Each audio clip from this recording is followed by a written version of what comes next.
Okay, here we go. In the bathroom. Why am I in the bathroom right now? Well, because Frankie and Lily are asleep and I do not want to wake them up. And this is about the quietest, most private room in the house. So it's no offense to you, the viewer, or no reflection upon my opinions. Hey, Shank, you belong in the toilet because that's where your opinions belong. Kiss my ass. Look, I don't want to wake up the dogs. This is where that's being done tonight, so deal with it. Yeah, there's a toilet. There's toilet paper up in the corner. There's also a shower curtain here. Whatever. Get over it. Tonight, what I wanted to talk about was one of the chapters of my upcoming book, The 10% Solution. And it's the fifth chapter, final chapter, and it's called Moving On with Your Life. Why is this relevant? So, over the years, what I've found is that with the general fitness person, there comes a certain point where you need to learn to move on with your life. The unfortunate fact is most of what we think defines fitness is written by the exercise psychos. And so for them, there really is never enough. They do 10 of something, they want to do 12. They lift 500 pounds of something, they want to lift 505. A perfect example was there was a guy. His name's Eddie Hall. And at one point, Eddie Hall broke the deadlift record with straps, but it was a deadlift record. And after he broke the record, I think he passed out, had a mini stroke, went blind for a couple weeks, forgot his wife's name for a couple weeks. It was, I can't remember the exact details, but it was insane.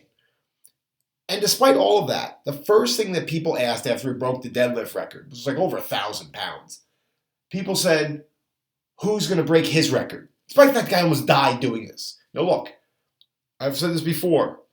We follow the Ezekovian philosophy of fitness. What we do in the gym, we do to make what we do outside the gym better. Our end point is not the gym. What happens in the gym is to a degree irrelevant if it doesn't affect what we like to do outside the gym. So the bottom line is, one of the things I came up with in this chapter were a series of standards. And I don't mean standards like in the whole eugenics thing. Get that out of your head.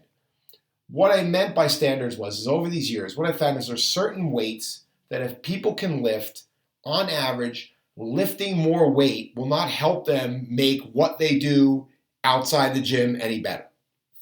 Now look, if you're training for Olympic gold medal or you genuinely enjoy pushing your body to the limits, and I'm not going to start singing that song from Scarface. I'll put it in the show notes, but I'm not going to start singing it. Take it to the limit, whatever. All right, I got to move on by life. I'm starting to think of Tony Montana right now, and I'm getting totally distracted. So I'll give you a couple examples so I get back on point. If you weigh below 150 pounds and you can incline dumbbell bench press between 20 to 40 pound dumbbells, and if you weigh above 150 pounds and you can incline dumbbell press 40 to 70 pound dumbbells for 10 reps, multiple sets of 10 reps, I have not found an average everyday person whose activities of daily living are limited in terms of pushing and shoulder strength if they can do that. Likewise, and also muscle tone. For the average amount of muscle tone somebody wants, usually it's the amount of body fat that's covering the muscle. If they can do that amount of weight for that amount of reps, typically there's enough muscle tone there for them to look good. Again, not being a bikini model, not, trying to make over major personality deficits by how they look with their shirt off. Just they look good. If you take, say, an exercise like the leg press, I have access to a Life Fitness 45-degree leg press, whatever angle it is, whatever. I'm not going to get a goniometer out and check the accuracy of it. I have found that if the average person can leg press around 2 to 3 times their body weight for multiple sets of 10 reps, they do not need any more leg strength than that. I find that once the average person goes more weight than that, there tends to be more issues caused than issues solved. And I mean that in terms of stress on the joints, the amount of energy and effort having to be put into going into the gym versus taking that energy and using it outside the gym. Another number, a dumbbell high hold front squat. I found if you're below 150 pounds and you can hold a dumbbell with good form in your chest and do 10 reps with between a 25 to 50 pound dumbbell. And if you're above 150 pounds and you can do 50 pounds to 75 pounds high hold dumbbell squat for 10 reps, I have never met an average everyday person who's not trying to win an Olympic gold medal, who's not trying to look super, super sexy, I've found they've never had a problem with leg strength in terms of doing the things they want to do outside the gym. Cardio.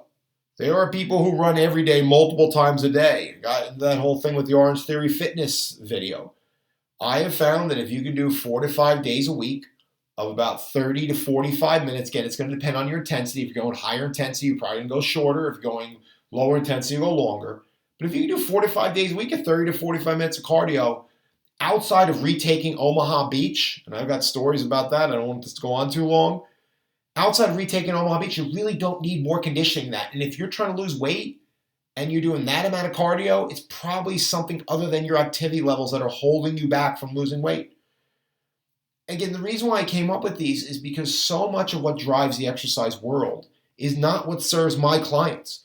It's what serves the people who genuinely feel amazing when they push their body during exercise. That's not everybody.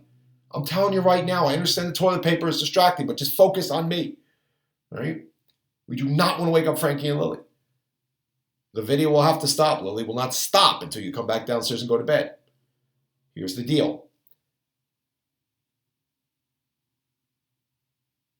There are people out there, and I understand it's hard for my exercise brethren to understand this, who genuinely do not enjoy exercise.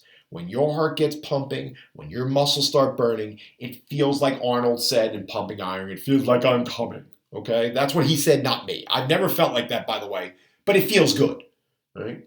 For a lot of people, especially the people I train, when the blood starts getting pumping and the muscles start aching, it doesn't feel good. It feels like battery acid going through their body. And so the problem is these people never get started in a good exercise program because they think that they have to have the same physical response or push themselves to a level to get that same physical response as people who are, I swear to you, are literally wired differently. I swear to you, some people's body, I'm just telling you from experience, some people's bodies are simply wired differently to where exercise feels amazing, and other people, their bodies are wired to where exercise, especially as the intensity levels go up, start feeling horrible. And there's no reason why everyone can't get more fit. We just can't hold each other to the same standards. Especially when you consider most crazy exercise people, there is no standard because the standard keeps moving. Every time they get somewhere, it goes another 5 pounds up, another 10 pounds up, another 10 minutes up. It never ends. So just in finishing this out, because I don't want this going too long, because I know I ran, you got to know as a recreational fitness person, and that Ezekovian philosophy of what we do in the gym is for what we do outside the gym. You got to understand there is a certain point where there is a diminishing return. It just isn't worth it anymore. And you got to move on with your life. I'll give you an example.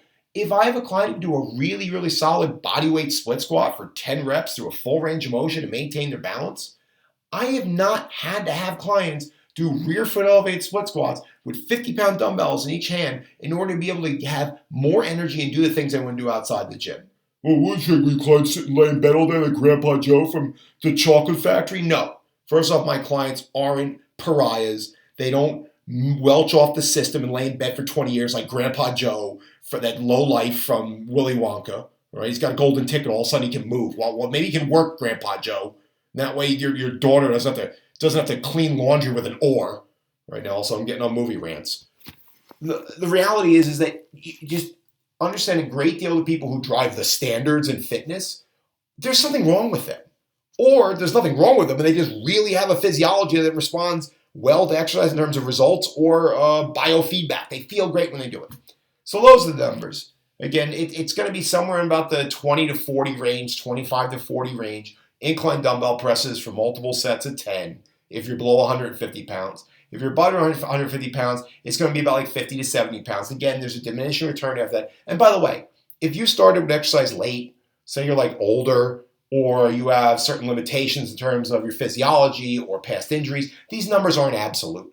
I'm not saying that, God forbid, you're a 75-year-old person and you just started lifting weights and you got average genetics and all of a sudden the best you can get up to is like a 15-pound dumbbell for 10 reps on the incline press. Well, guess what? If you were doing 5 pounds 3 months ago, you're a hell of a lot more fit than you were. And guess what? If you were doing 15 pounds at 75 years old and you're still doing 15 pounds at 85 years old, you just told death to go kiss your ass. So that's awesome. That's awesome. I'm not trying to say that these numbers are absolute. They tend to work more for general fitness people who tend to be younger and healthier. The bottom line is, for every person, regardless of where they start, there's a point where you end up where things just aren't going to get any better by killing yourself more in the gym.